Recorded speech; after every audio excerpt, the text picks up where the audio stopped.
நண்பர்களே, இன்னைக்கு ரொம்ப ஹெல்த்தியான சப்பாத்தி கல்லி பழ ஜூஸ் எப்படி பண்ணலான்னு பார்க்கலாம் வாங்க. முதல்ல இந்த பழத்தை கட் பண்ணுறதுக்கு கையில் க்ளவுஸ் போட்டுக்கோங்க, இல்லைனா இதில் உள்ள கண்ணுக்கு தெரியாத முள் கையில் குத்தும். 2 சைடும் கட் பண்ணி நடுப்புற கீறி விட்டு தோல் ரிமூவ் பண்ணால் ஈஸியாக வந்துடும்.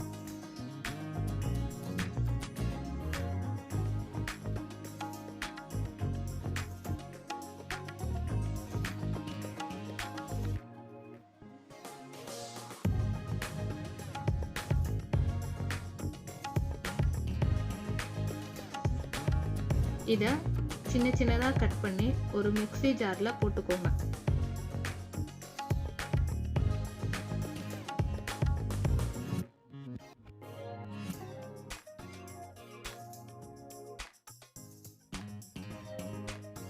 இது கூட தேவையான அளவு சர்க்கரை சேர்த்துக்கோங்க.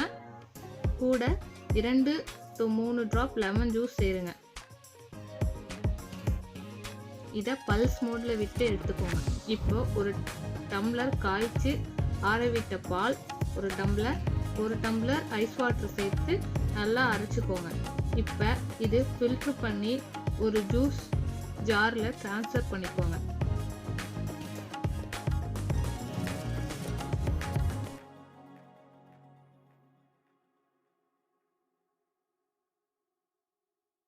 இப்போ சுவையான ஹெல்தியான சப்பாத்தி கல்லி பழ ஜூஸ் ரெடி. ட்ரை பண்ணிட்டு எப்படி இருக்குன்னு சொல்லுங்கள். சப்ஸ்கிரைப் ஃபார் சப்போர்ட்டிங் கணேஷ் அறுசுவை கிச்சன்.